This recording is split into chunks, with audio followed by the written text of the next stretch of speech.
The definition of vestige is a trace or a remnant of something that is disappearing or no longer exists. I'm looking at the journey of somebody's life through into death, so I'm looking at what's been left behind. So artifacts, memories, and how we use these to give a voice to the dead.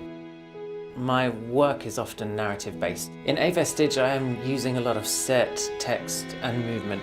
There's a 9-minute monologue that's been written by Encore Bahel, and that monologue is set in different places and also references different places. So I use set and props in this work to give a sense of place.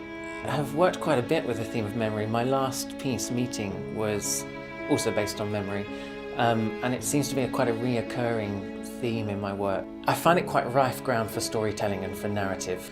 The fact that it's so subjective, the fact that it's so contextual, the fact that it's all about perception, invention, imagination, it lives in in somebody's mind and is told as a story. You know, I find it quite kind of fertile ground for creation and creative ideas. I'm taking a slightly new direction in this work. It's the first time I would have worked with text so present in the final presentation of the work. I've used text throughout my creations to generate material, and it's kind of been slowly creeping into my work.